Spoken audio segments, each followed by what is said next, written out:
So, Ako? Kamusta ba si Speaker Martin ngayon? iyan ang tanong. Chill lang ba siya? Anxious ba siya? Wala ba siyang biyahe palabas ng bansa? Paano? Wala naman siyang whole departure order pa, di ba? So,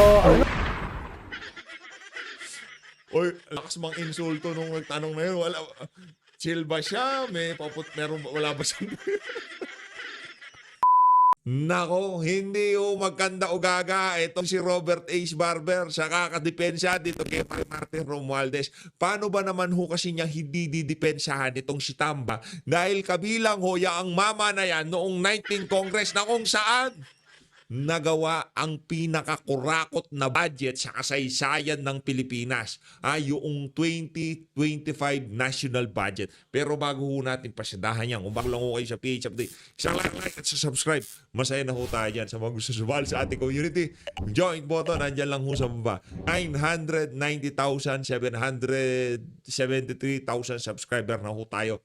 Konting push na lang na 991. Pwede na pala tayo mag-countdown. Magla-like pa ba tayo pagka mag-1 million tayo? Siguro hindi na. Gagawin lang tayo ng special na video. Video ng pasasalamat sa mga kasama natin. Ngayon pa lang, papasalamat na ako. Di ba? Hindi na natin kailangan mag 1 million subscriber. Ngayon pa lang, maraming salamat sa mga nagtitiwala sa mga kasama natin dito sa PH Update, sa mga nag-subscribe, sa mga magsasubscribe pa lang dito sa video na to, mabuhay kayong lahat. Maraming salamat sa pagsuporta sa PH Update. Ayun na nga mga kababayan, rekta tayo dito kay Bayani Agbayani. Meron siyang mensahe sa mga kurakot na government official. At dito rin pala sa video na to, papasadaan din natin ng mabilisan itong si Prof. Malotikia. Interview niya yan dyan sa SMNI. Yan si Prof. Malo pagkaya nagsasalita. Pinapakinggan natin yan. Gusto nating malaman ang mga punto de vista nitong ating iniidolo na si Prof. Malotikia. Matalino kasi matalas talaga. Ito, rekta muna tayo dito kay Sir Bayani Agbayani. Game! Titus pa lang kami, nagnanakaw na kayo. Wala kayong kabusugan hanggang... Titus pa lang kayo. Hindi, magkakapares ng pamilya lang naman kasi, di ba? Magkakapares lang ng pamilya. Mga Marcos, mga Romualdez, Duterte, kailan lang naman yun eh. Tsaka hindi magnanakaw mga Duterte. Ito lang ang sigurado ko dito mga kababayan. Ito, maitataya ang kredibilidad ng PH dito. Walang Duterteng magnanakaw, period. Wala Pero Marcos, naku, marami yan. Marcos Sr., Marcos Jr., anak ko mga magnanakaw.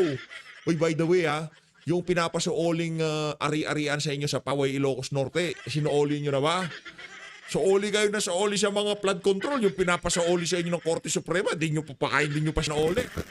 Sabi ng Korte Suprema, kasali daw yung lupain, yung ikta-iktaryang lupain dyan sa Paway, Ilocos Norte, sa mga ill-gotten wealth nitong mga Marcos na to.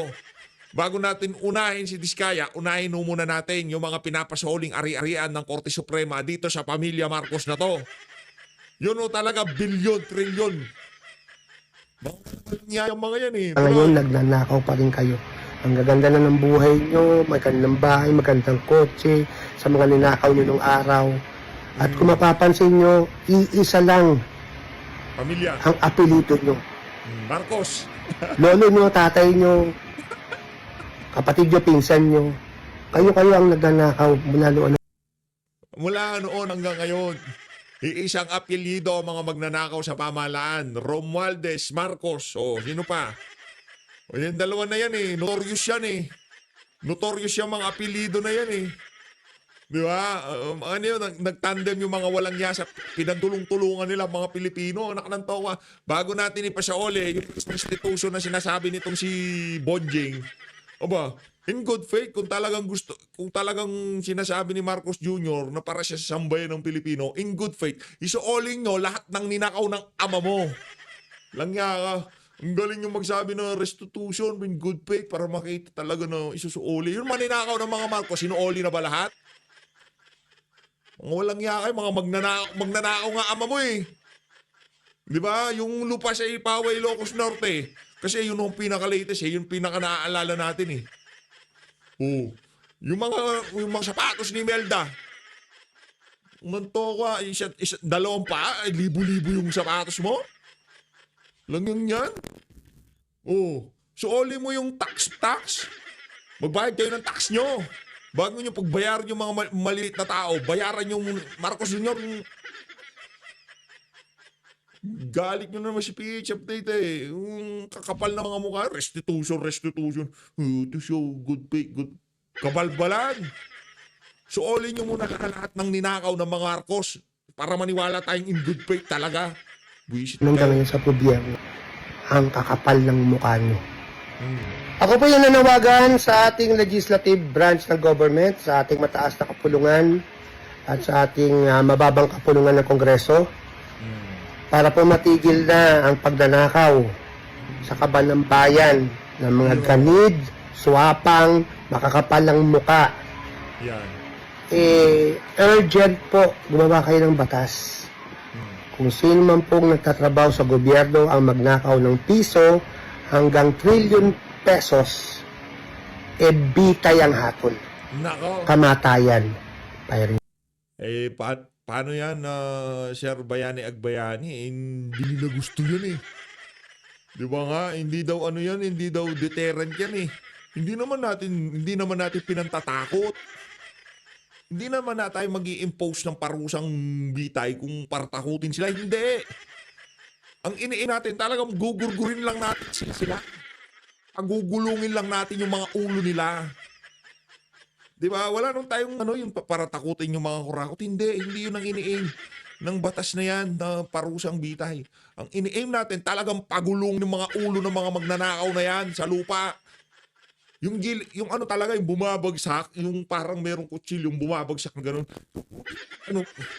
Huwag yung saluneta, kagaya kayo, Sir Rizal, huwag gano'n. Hindi niyan lang mararamdaman yun eh. Ay, sa bagay, yung palang bumabagsak na gano'n, tapos na, no? Hindi, lahat ng Pilipinong nalubog, dapat kurutin ng isa-isang kurut. O kaya sampalin ng isang beses bago, para maranasan nila yung sakit ng mga yung mga naranasan ng mga ordinaryong Pilipino. Nawalan ng mahal sa buhay dahil sa buwisit na bahana yan. Hindi nakapag-life support sa bahay kasi meron ng mga ganun eh. Yung mga life support nila nasa bahay o umaasa sila sa kuryente. Ngayon nawalan ng power dahil sa bagyo, dahil sa baha o kung ano pa man. Nakompromiso, nagurgur yung mahal nila sa buhay. Dapat lahat ng namatay dito sa baha na to, kung sakaling matupad niya ang parusang gurgur na yan sa mga kurakot na politiko, tigi-isang sampal sa mukha eh, di ba? Kaya tigi-isang sapak sa mukha.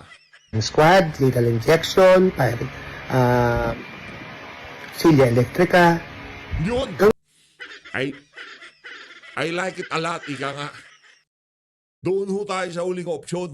Di ba? Doon tayo para talagang ramdam, ika nga. Sabihin nyo na kung brutal. Mas brutal ho ang ginagawang pagnanakaw ng mga yan. Kaya tsaka hindi naman nila pwedeng sabihin na ano lang naman yan eh. Itong mga congressman lang naman na to ang mga magnanakaw eh. Yung mga nagdaang congressman hindi naman eh. Paano hindi? Anak na to ko, isang apelido lang. Sila lang magkakasama dyan. Magkakapelido lang. Mga Ortega, mga barbers, di ko sinasabi magnanakaw. Ang sinasabi natin dito, yung mga congressman, lagi lang yung pagpapaikot-ikot, patatakboyin yung anak na batugan sa bahay na walang alam gawin, kagaya ni Ortega, yun ang patatakboyin bilang congressman para may pakinabang naman sa pamilya, di ba? O, halimbawa, yung kabit niya, ikaw naman tumakbo dyan, kunyari party list ka, o yung asawa niya, ikaw naman, magtingog ka, dahil mga walang yata yung makakapala mukha natin, di ba?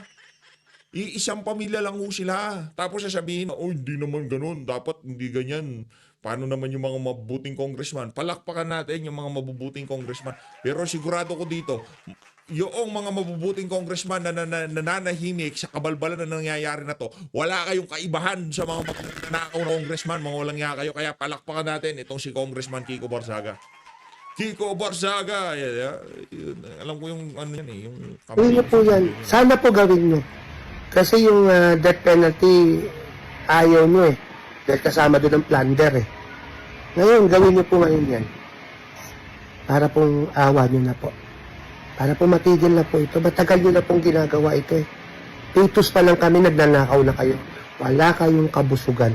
Hanggang yun tumatak sa utak ko, yung pitos pa lang kami. ngayon, nagnanakaw pa rin kayo. Ang gaganda na ng buhay nyo, magandang bahay, magandang kotse, sa mga ninakaw nyo nung araw.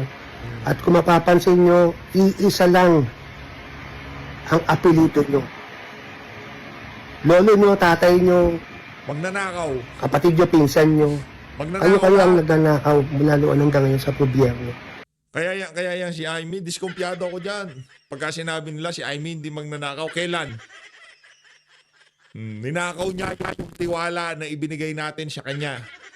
Parang mali tayo. Ninakaw niya yung magtitiwala na sambay ng Pilipino. Pambihira ka. Kapatid mo, dahil kapatid mo, kahit na madaming kabalbalang ginawa, hindi mo ma-call out kasi nga naman kapatid mo. Kung inaasahan nyo, nababanatan ko nyo ako ang kapatid ko, nagkakabali kayo, siraulo ka, Aimee Marcos. Nang toka, mas talagang pulburon sticker than Filipino people. Hindi hindi blood stick, pulburon. 'Di ba? Kahit alam mo ng bangag kapatid mo, kahit alam mo nang napupunta na sa aso sambay ng Pilipino, okay lang, di ko pa rin babanatan. Ganun ka inutil ya si Aimee Marcos. Teka lang, PH, ba't nakapunta ka na naman kay Aimee? Kasi nga, magna 991,000 subscriber na tayo. Ang kakapal ng mukha nyo. Sana pagdating ng panahon, sana, sagutin nyo na sa kabilang buhay lahat ng kabalbalan na pinaggagawa. Masama man pasensya na mga kababayan. Alam mo natin, hindi natin lagi sinasabi ang mga salita na yan. Pero dala ho yan na sakit ng loob. Sama ng loob dito sa kabalbalan na nangyayari dito sa bansa na to. Pag napapaisip po tayo bago matulog, may pag-asa kaya.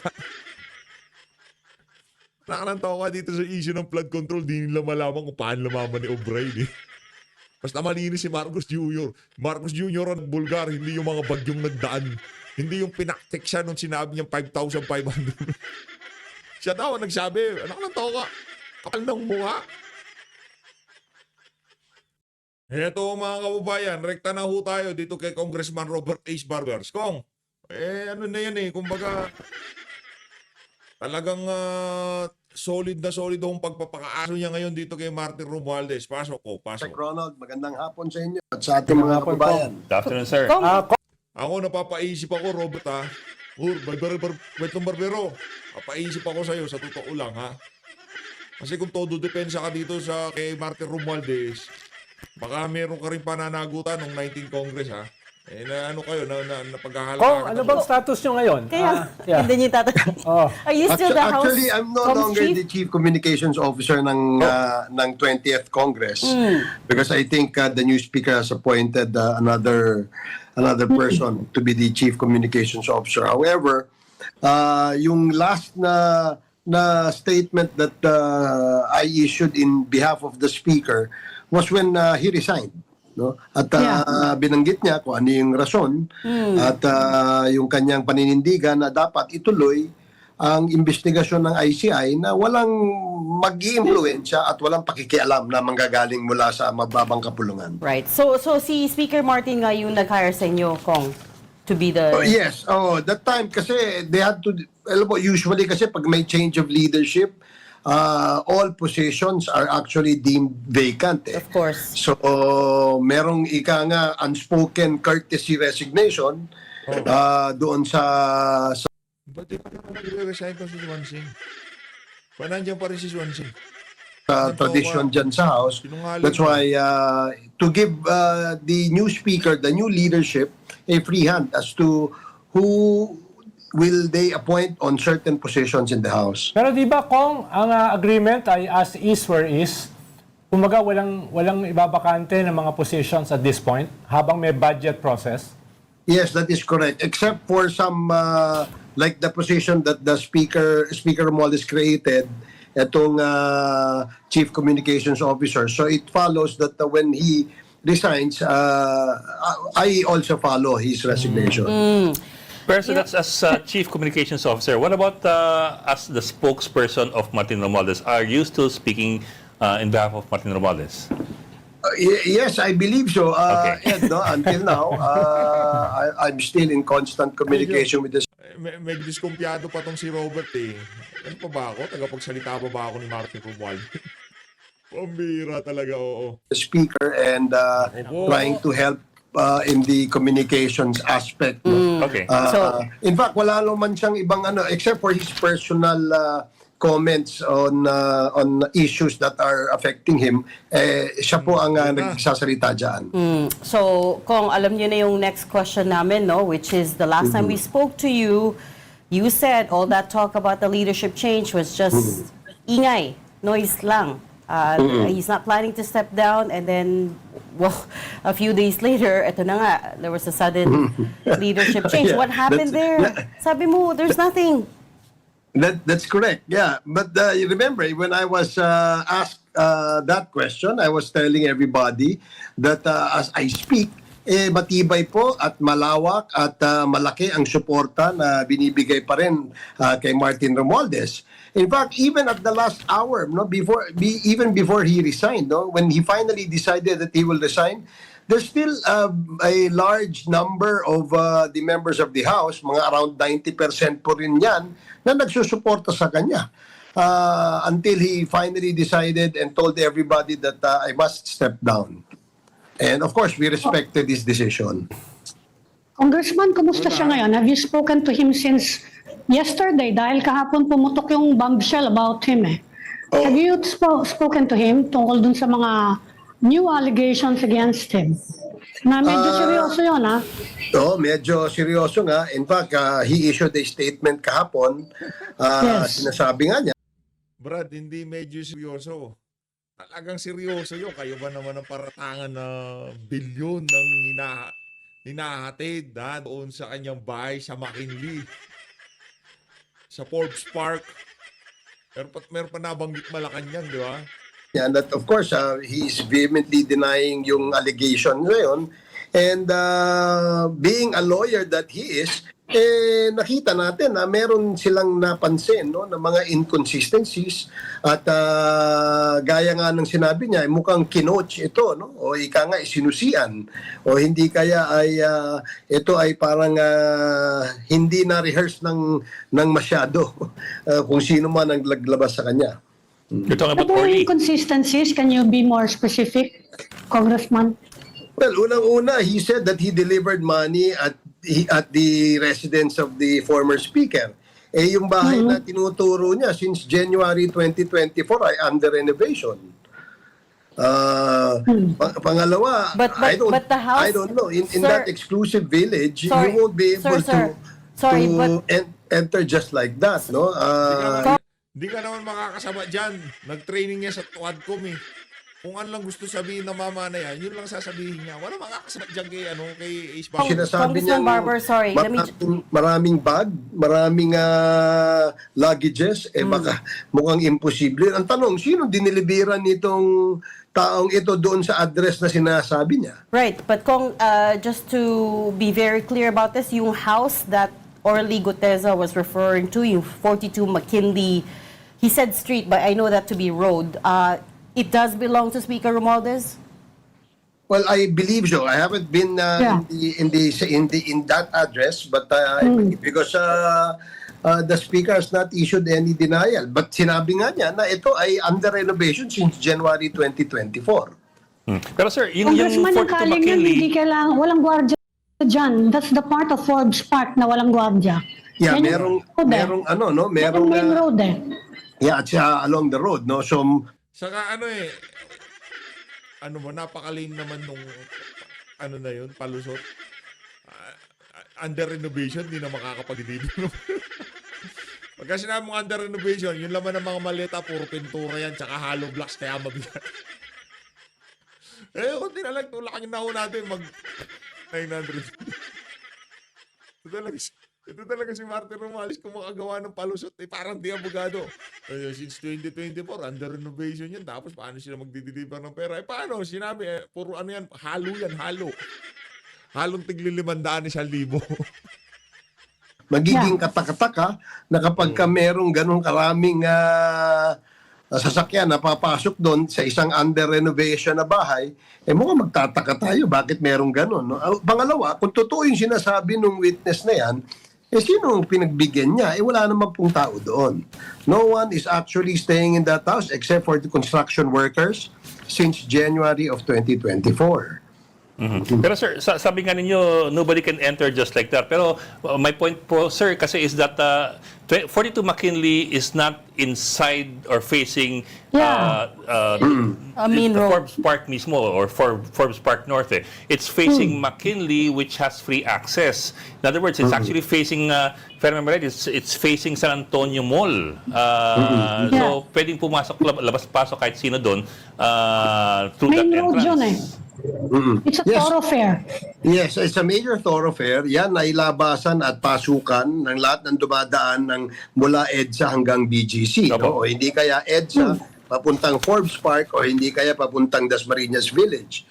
So, Yes. yung nabanggit ko kanina na hindi basta-basta makapasok, yung sinabi rin itong witness na to that they went to Valle Verde with all these vehicles carrying all these luggages apparently to deliver to the house of sino to, si Congressman Saldico.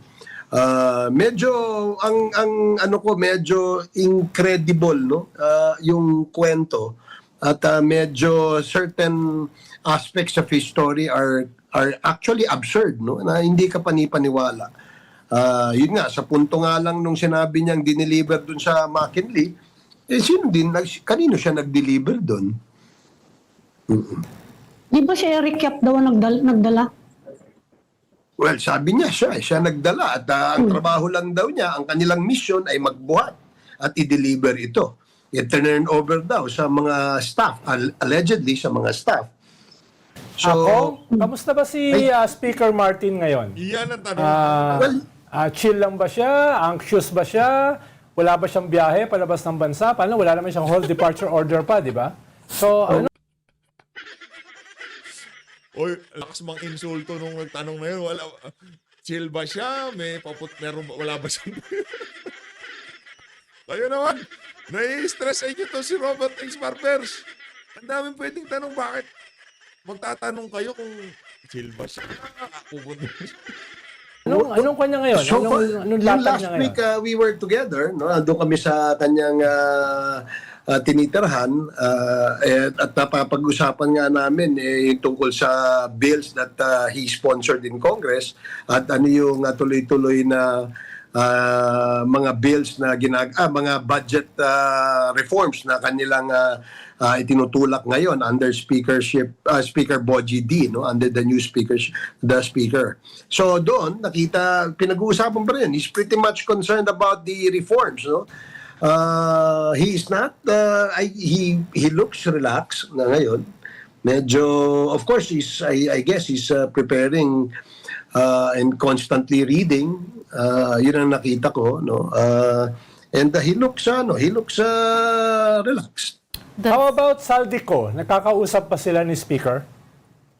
Yan ang hindi ko alam. Alam mo, ba't ka pagsalita kung naka-best friend mo din yun eh. Ikaw talaga kung sabihin, alam mo nag-uusap sila. Hindi mo lang pwedeng ilabas ang detalye kasi hindi ka binigyan ng go signal. Sec Ronald, medyo matagal na yata silang hindi nagkakausap eh. Yan ang pagkakaalam ko eh. Si Speaker Romualdez ba, does he already have a lawyer? Well, I believe so. No? He's probably he has some friends in the legal circle, and I strongly believe that if in the event that he will be charged for whatever it is, I think he's ready. He's going to prepare his defense. Does he believe, sir, that he Congressman, will sabi be niyo, charged eventually? nag-rehearse. Mukhang rehearse yung testimony. Kung nag-rehearse, sino kaya yung nag-rehearse sa kanya sa suspension niyo? Yun ang medyo parang kasi pilit na ibinabanggit. Hindi, tanongin mo si former Congressman Mike Defensor. Di ba lagi mo naman siya dati kasama, may podcast pa kayo. Tanongin mo siya. Diretsuin mo siya. Nag-rehearse ba kayo? Ganunin mo. Para masupalpal ka. Itong si Speaker dun, itong testimonya nitong si Gutesa, parang rehearsed nga. That's the way Yes. he looks at it. And he was he never actually had second thoughts in saying pilit na pilit yung being a lawyer that he is, alam naman niya at nakikita niya kung ano yung mga ganyang klaseng mga testimonya. So Pero I don't sino know. kaya yung suspecha? Sino kaya yung suspecha niya, Congressman? Hindi wala siyang nabanggit, no? Pero just Baka si Lisa. Baka pakawala ni Lisa yan. Diba? Sabi siguro nito si Lisa, punta mo si Marcoleta. Punta ka sa kanya. Doon ka magdadal-dal-dal-dal. Pero hindi si Marcoleta niyan. Siya lang nagpresenta. Pero sino nag-coach sa kanya? Siguro yung nalalaman niya. Kinote siya nung kanyang experience. Ayun, gets ko na. Baka yun ang ibig sabihin itong si former Congressman Robert Tays Barbers. Kinote siya nung kanyang experience nung nagtatrabaho pa siya bilang security consultant. Itong si ni Elizalde ko. Yun, gets. early this morning lumalabas na marami palang naging VIP security pala ito na napakaraming personality sa politika at outside the politics. So taliwas ito do sa sinabi niya sa Senate na from I think from his previous employment pag-retire niya sa Marines napunta siya sa Coca-Cola and then kay Saldico. I don't know. I think hindi tugma doon sa lumalabas na employment record niya o yung assignment niya o yung detail orders na lumalabas ngayon doon sa kanyang sinasabi sa kanyang testimonya. Pero sir, considering how things have been going the past few days, does the speaker think that inevitably kakasuhan din siya? Honestly, I really don't know if he thinks of it that way or if he even feels that it's going to happen. But no, being a lawyer nga that he is, I'm sure he's preparing for whatever it is, At lagi namang ganyan si speaker, may mga plano yan. Even when he was the speaker of the House, he was ahead of ahead of the game, Lagi niyang naiisip yung dapat mangyari if a deliberations on a certain proposed legislation will happen or will be started to be deliberated. So nakikita niya yan Kong, several days ago, finreeze ni Secretary Vince Dizon yung mga air assets ni Saldico. Almost 5 billion pesos worth. Meron, tingin nyo, are you anticipating yung ganong klase ring freezing ng assets ni Speaker Martin? Sir Ronald, hindi ako sigurado, but I don't know. The reason yata na freeze yung kay Congressman Saldico is because there's already a case, na na-file sa kanya, Wala pa naman akong naririnig o nakikitang final na kaso sa kay former Speaker Martin Romualdez. So, kung meron man, I don't know what assets or kung meron man, if i-freeze. Yun ang tingin ko. Kasi sinasabi ng mga tao ko, ito yung general perception about it Kasi si Saldico, mukhang diin na diin siya and he was the chair of the Appropriations Committee for most of the 19th Congress, during which si Congressman Romualdez yung speaker. Kaya inevitable daw na hindi siya, na masasabit siya. Pag-uusapan niyo ba yon yung angle na yon? Kasi kahit walang kahit circumstantial lang, yun ang pinagtutunguhan ng mga suspicion. Did he discuss it with you? Honestly, no. Hindi namin napapag-usapan yan. And that particular story or angle has still, until now, is still a suspicion. Kasi, siyempre, itong chairman ng mga different committees sa House, ito ay nominated and elected by the majority members of the 19th Congress. And it is presumed that whatever they do, whatever they decide on, has the imprimatur of the majority of their members. So I don't know kasi nga until now it remains a speculation. If you recall, I think the camp or the lawyers of Congressman Saldico issued a statement that he has already divested down, no, before he even became a congressman. Abogado na din siya. Abogado na din siya nitong si Elizalde ko. Divest na din daw ho itong si Elizalde ko. Yan ang problema natin dyan, sir. Di ba? Huwag ko kayong masyadong depensa ganyan dahil tagilido tayo dyan, ika nga, di ba? Huwag mo sasabihin na nag-divest. Hindi ganun yun. Alam naman natin lahat. Ang pagdadivest, wala namang kwenta yan. Ika nga, di ba? Walang kwenta yung pagdadivest na yan. Sabi nga nitong si Ma'am Pinky Web, ay Ma'am Karen Davila, alam naman natin lahat na ginagawa yan ng mga politiko pagka may tinatago silang pera. Kayo ba wala pa ho kayo, hindi pa ho ba kayo nag-divest? Ano kayo, mag-divest? Kung ako sa inyo, mag-divest na kayo. Mag-divest na kayo kay Martin Romualdez kasi sinking ship na yung alyansa ang sinasalihan nyo. Pero sa bagay, baka maraming hawak sa'yo itong si Martin Romualdez kaya hindi mo siya maiwan-iwan. So, I really don't know kung paano. Feeling ko next video na lang natin pasadahan yung kay Prof. Malutigia. Tapos, sunod natin kay Senator Rodante Marcoleta. Yung sasaganang Marcoleta. Di pa natin napasadahan yun eh. Dami nagtatanong, PH, yung kay Senator Rodante Marcoleta, saganang mamamayan. Chill. Ang magiging takbo ng depensa or ng charges against Congressman Saldico. Okay, so let's come back to Speaker Romualdez. In terms of to follow up on Ed's question, Kong, actually the NBI has already recommended filing charges of indirect bribery and malversation against a number of personalities, including former Speaker Romualdez. Hindi yata kasama si Speaker. Hindi yata kasama si Speaker. Hindi kasama si Speaker. Nung una kasama eh. And then, Hindi.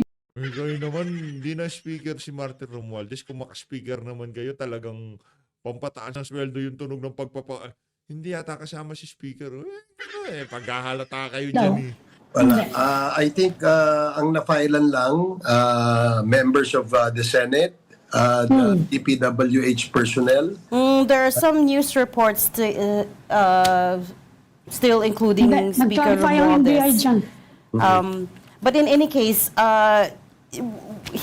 when he was I wanted to come back to Ed's point about whether or not he expects to be charged. Was it part of the plan nung nag-resign siya? Did he already see it coming? Is this part of something that he agreed on with President Marcos, for instance? What is going on behind the scenes here? It can't be that wala siyang, as you said, he is someone who always has a game plan, right? So what's happening here behind the scenes? As far as whatever agreement he had with the president, of course we don't know that, no. Pangalawa, if being a lawyer that he is, he would anticipate what would be coming, no, should an investigation be made, no. At third and pinaka-importante, nag-resign siya because he wanted to allay the fears, no, of our kababayan na hindi niya pwedeng impluwensyahan ang anumang resulta ng investigasyon at hindi siya pwedeng makialam. Kasi nga, kapag ikaw ay speaker, malawak ang iyong powers, malawak ang iyong impluwensya at maaari na magkaroon ng ng pakikialam o magkaroon ng pag-iimpluwensya sa maaaring maging desisyon ng investigation. And he doesn't want that. That's why he said, I will resign to give the ICI a free hand to continue its investigation without allaying the fears of our people na merong cover-up na magaganap under my leadership dito sa ating mababang kapulungan. Yun ang kanyang in-emphasize when he resigned. Yes, sir. Sir, in response to Ami's question kanina, you emphasized na itong chairmanships ng committees were based on nominations by majority of the members of the 19th Congress. I understand naman that's how it really should be going. Pero the reality is, of course, na the chairmanships are really usually selected by the House leadership and then of course affirmed by the majority of the membership. Now I ask that kasi with the evidence mounting against Zaldico, at patong-patong na po yung ebidensya kay Zaldico so far, the question on people's minds is how can the speaker or the former speaker be detached from whatever All actions of Zaldico did or took as chairman of the Appropriations Committee Your face. and eventually the BICAM? Parang ang hirap po atang, medyo mahirap pong i-separate. Ang ganda ng point na yun na itong si Sir Ed Lingaw, no? Sige nga, okay, sige nga ganito. O, speaker ka, lahat ng kabalintunahan na nangyari diyan sa sa pamumuno mo bilang speaker, wala kang kaalam-alam. Nakananto ko si speaker na pala si Zaldico. Hindi na ikaw, dapat tawag natin speaker Zaldico, di ba? Yung dalawa, yourself. yung dalawa. Kasi po, kahit pa paano, the APRO committee is a key committee that usually has, and the leadership of that is usually with the imprimatur of the speaker. Well, actually, why shouldn't he be detached, no, Ed? Kasi my opinion here is that, are we saying na yung ginagawa ng isang chairman, whether tama o mali, may kinalaman ng ating speaker? Is that the only issue that he has to think about? Oo. Kasi dapat speaker ka, alam mo lahat na nangyayari dyan sa House of Representatives. Kasi tinalagang mo yan bilang appropriation chairperson, dapat nagre-report sa iyan kung anong ginagawa niyan. Ngayon, kung hindi mo kontrolado lahat ng ginagawa ng mga tauhan mo na ilagay mo dyan sa mga committee na yan, dapat tinanggal mo na kagad. Oo, yun talaga sinasabi namin. Dapat alam talaga ni Martin Romualdez. Ngayon, pagka hindi niya alam, ang ibig sabihin ng speaker, itong si Zaldico. About every single day. Remember, Of course. Kaya nga po yan, Chairman, ibig sabihin po yan ay mayroong mayorya ng membro ng mababang kapulungan na nagbigay ng tiwala at confidence sa kanya na para mapatakbo ng tama at wasto ang kumiting kanyang hinahawakan. Yes. So, I think it would be unfair to say na may kinalaman. If there are shenanigans committed by any of the committee chair, it would be unfair to say that the leadership has a hand on this. No, at least in my own personal experience in Congress for the last 20 years, hindi ko nakitang ganun yun. No? Yes, but we're talking about the budget eh. Look at it, yeah. We're talking about the budget, the single biggest and most important bill It's that not any Congress bill lang, passes. it's the budget. Yes, eh. I agree. But, the budget is not done by the House of Representatives alone. It is done by both the houses, the Senate and the House of Representatives. So why put the blame on the people in the House of Representatives? As you see the revelations coming out now. Sino ba yung merong kinalaman? Allegedly, di ba? So let's see where the Si Martin Romualdez, si Zaldico. Sa kanila talaga napupunta yung spotlight eh. Pinipilit man nating ilihis sa kanila, wala tayong magagawa. Talagang papunta doon sir di ba? evidence will lead these investigations. Kasi nga, pwedeng nag-iimbento lang. Kagaya nga ako, personally, tingin ko dito sa isang witness na ito, nag-iimbento ito. Maybe he has some motives, whether personal or political, I really don't know. No? But it seems that because of the inconsistencies present in his testimony, I would honestly say that he's lying. So, Ako? yun ang tingin ko. Kung in relation doon sa pinag-uusapan natin ngayon, bago bumaba si Speaker Martin Romualdez, nagsalita si Congressman Ronnie Puno na yung mga problema doon sa BICAM ay responsibility lang ni Congressman Zaldico at saka si Senate President Cheese Escudero. Hindi na niya binanggit si Grace po eh. So, may ganun bang pagtingin si Speaker Martin din na all these problems sa budget in relation sa BICAM ay problema lang ni Senate President Cheese at saka Zaldico, parang implying na whatever shenanigans or anomalies ang may relasyon dito sa BICAM ay itong dalawa lang ang responsible. In fairness, wala akong narinig doon na sinabi ni Speaker na ganun na ito lang ang merong kasalanan. He was silent about the issue. In fact, hindi lamang po si Deputy Speaker Ronnie Puno nagsabi na na ito ang mga involved. Marami rin pong mga kasamaan sa Kongreso. And even in the Senate, di ba, meron din nagsasalita dyan. So, again, sa tingin ko, itong pananaw ng ating dating speaker, kailangan, tuloy-tuloy yung investigation. Palabas na ang katotohanan sa likod nitong issue ito.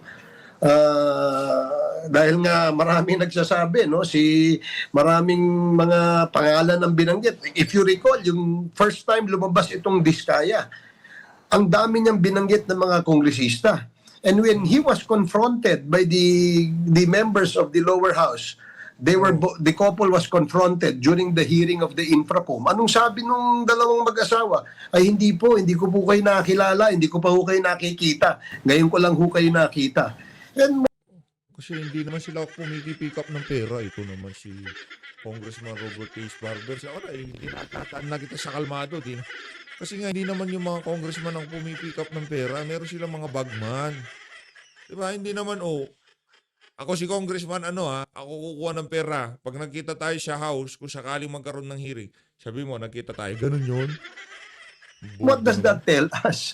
Diba? Ano to? Puro kasinungalingan. Lunes, ang sinabi mo, ABC nga. Pagdating nung Martes, napunta ka sa Kongreso. Ano daw sinasabi nun? Sinasabi nun, tanga ka. Kasi hindi mo naiintindihan. Yan yung mga palus. So, iba na kinakanta mo, XYZ na. So, medyo, I think we should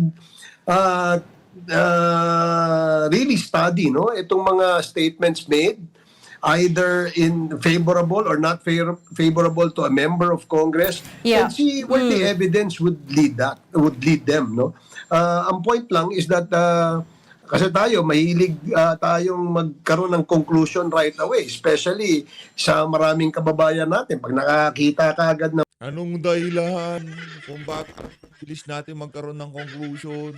Kasi sa dami ng korupsyon sa Pilipinas, napapraning ng ating mga kababayan. Pagka narinig na nila yung bagyo, narinig na. Kaya, korupsyon, yan ang may kasalanan. Kasi paulit-ulit na lang walang napapanagot, di ba? Wala yung tipong sasabihin na sambayan ng Pilipino, okay, yaan muna natin due process. Wag muna nating paratangan ng kung ano-ano yung mga kung sino-sino. Hayaan natin gumulong ang batas. Wala na umay na ang sambayan ng Pilipino dyan. Kaya pagka ikaw napagsuspetsa, automatic, ganun talaga kalalabasan yan. Sa mata ng sambayan ng Pilipino. Kaya yung si Romualdez at si Saldico, tapos na political career ng mga yan. ng post sa social media, parang gospel truth na eh. So dapat talaga mag-iba ang pananaw natin dyan. Dito, ito mabigat ito because galit tayo. Lahat tayo dito galit. Lahat tayo apektado. Wala namang mayroong monopolya sa galit dito. Lahat po tayo. Ako, in my case, I also feel disappointed. Bakit? Marami akong hinihinging programa, proyekto para sa distrito ko eh. Pero hindi nabibigay lahat ng pangangailangan ng distrito ko. And then later on, I'll find out na meron pala mga ghost projects na ganyan. Ano ba yan? Right, Na, right. sana pinakinabangan pa ng taong bayan yan sa ibang parte ng Pilipinas. But the point remains, you cannot disconnect the responsibilities of the House leadership here, right? As Senator Ping said, the original sin lies with the House of Congress. Kasi dyan nangyari yung maraming insertions, Yes, I agree, right? So Regina, the budget, but remember, I will also point out, Congressman, I will also point out. Wala na matinong usapan dito. Dinidebate mo na yung mga kaano mo, mga nag-interview sa'yo. Wala naman silang problema sa'yo. Naknanto ka. As always, maraming salamat to sa pag-support sa PH Update. Huwag niyong susuportahan niya ni Robert H. Barbers. Ako, diskumpiyado ako sa pagdepensa mo ng todo dito kay Martin Romualdez, Robert H. Barbers, ha? Na paghahalata ka ng sambayan ng Pilipino. Maraming salamat to mga kababayan. Mahal natin ng Pilipinas.